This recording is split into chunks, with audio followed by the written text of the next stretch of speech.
Hi guys, this is our introduction to folk tales and fairy tales. Even if you made it to today's Zoom meeting, it is important for you to listen anyway because there are information that you did not get in the meeting. So before we can start talking about fairy tales and folk tales, we need to remember what fiction means. Remember, fiction means something that is not true.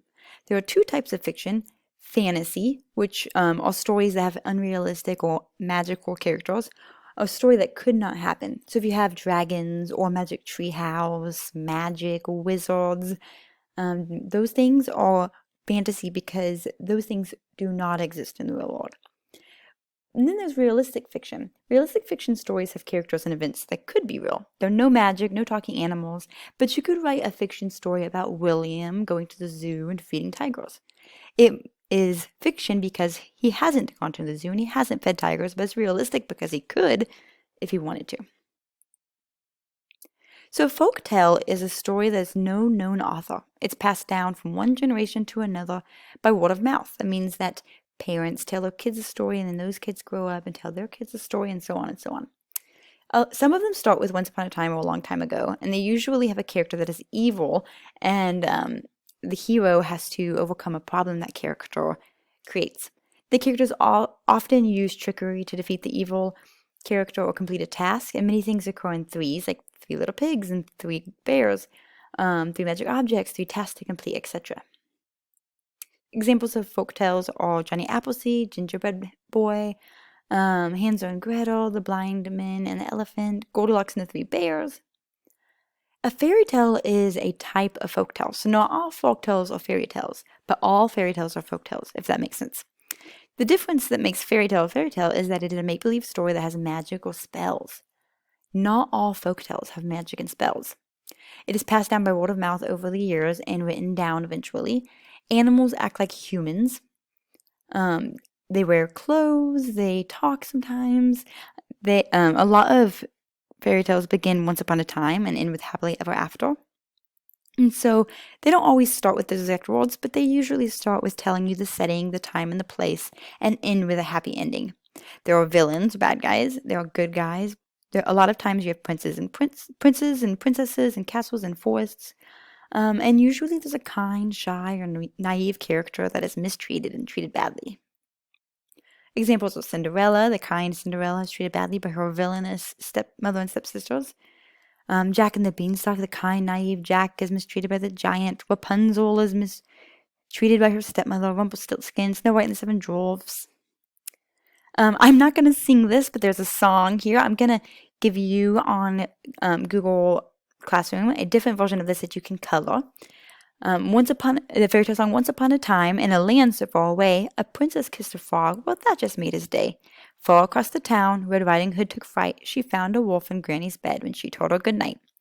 Oh, fairy tales, read them every day. Oh, what fun it is to hear how Goldilocks got away. Fairy tales, full of joy and laughter. Do you know how this one ends? Why, it's happily ever after. So our goal for this unit is I can retell a story with characters, setting, key events, and problem solution. We're going to be doing a lot of other things, but I want you to really focus on retelling. And in this, let's remind ourselves, characters are the people, animals who act out the story, who do the action. The setting is the time and place where the story occurs. Remember, setting could be a when or a where. The problem is the struggle the main character is having. So, for example, the problem in The Three Little Pigs is that the big bad wolf wants to blow his house down. The solution is how the problem is solved. The solution in Three Little Pigs: one little pig took his time to build a strong house instead of rushing to play. The happenings or the events, all the things that happen throughout the story in the beginning, the middle, and the end, they build the problem and from the problem. You're gonna hear me say happenings, beginning, middle, end. You're gonna hear me say things like sequence of events, and so pay attention to those words. The first fairy tale that we're going to study is Little Red Riding Hood. We're going to start with the original story, and then we're going to go into different versions of the story, and different versions from around the world, and different versions from different authors. Okay, so remember, no one knows who created this story, but this version was written down and illustrated by a certain author and illustrator, and you'll see that. So let's go ahead and listen.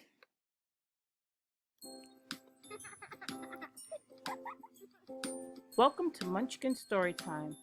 The title of this story is Little Red Riding Hood.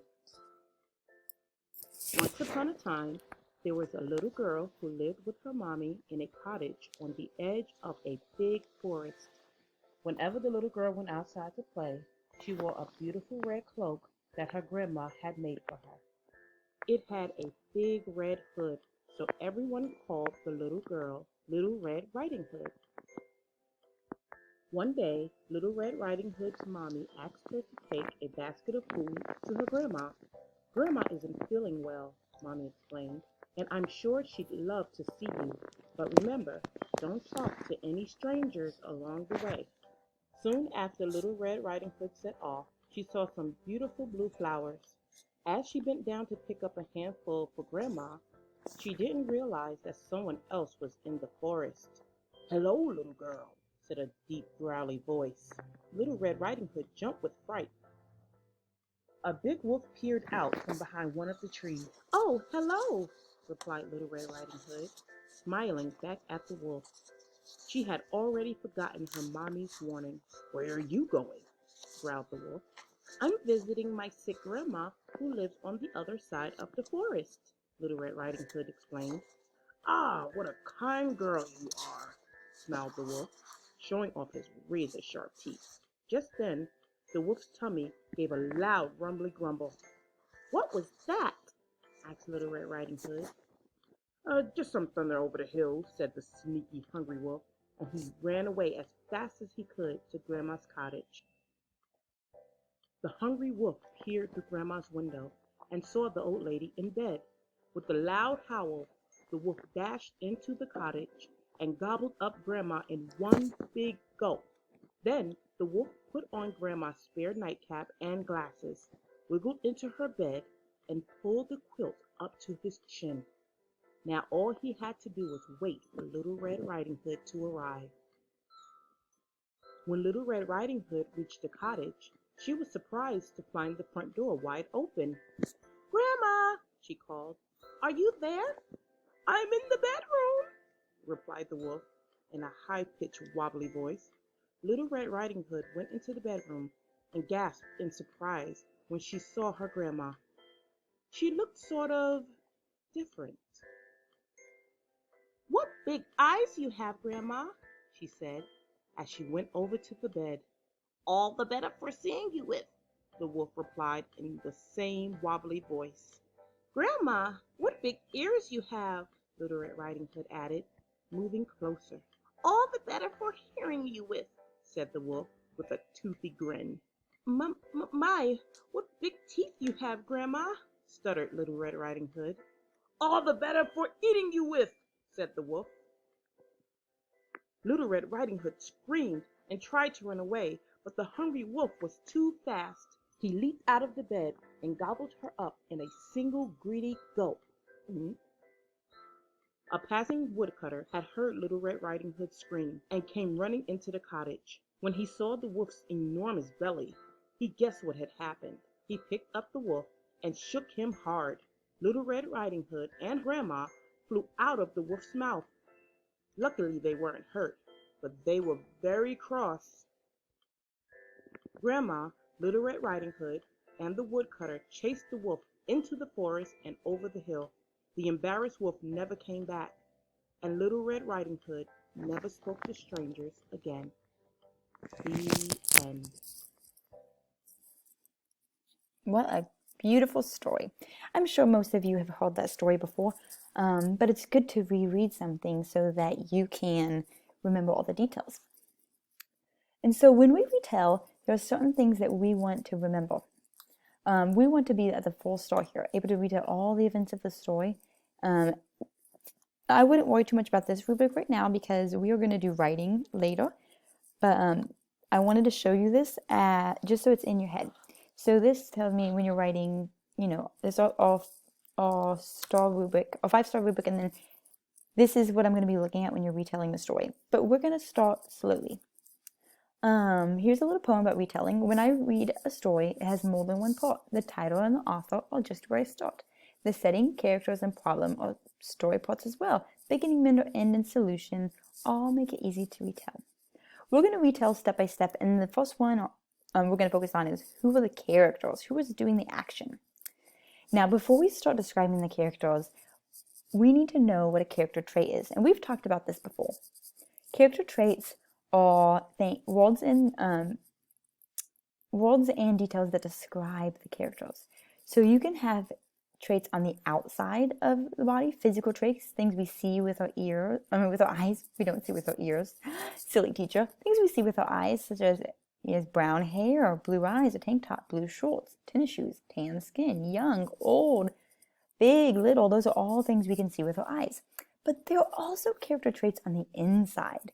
And those are the thoughts, and those are called personality traits, the thoughts that the character thinks, the words the character says. So what we learn based on what the character says, does, thinks, and feels. Their actions, their words, their thoughts. And when you're describing these characters, I don't want you to just focus on the physical traits. I want you to think about their thoughts and words and actions as well. So what you're going to do is you're going to describe two of the characters. The first character you're going to do, using this character map, it says write one character trait in each oval and then write support from the text. So support from the text just means what in the story tells you that that's true. So I did the first one for you, young. The word I used to describe Little Red Riding Hood is young. And I know that she's young because the story said she was a little girl. Now you're going to fill in the other two blanks, and then you're going to upload it onto Google Classroom. You're also going to do one for the big bad wolf. So I did hungry. I know that he was hungry because the wolf's tummy gave a loud rumble. Right? How else could you describe the wolf?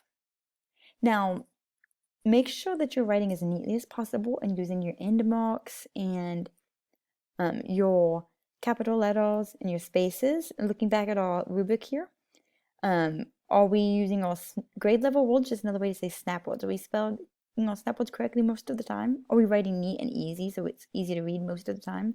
Are we using capitalization, punctuation, end marks, and capital letters most of the time? And supporting details.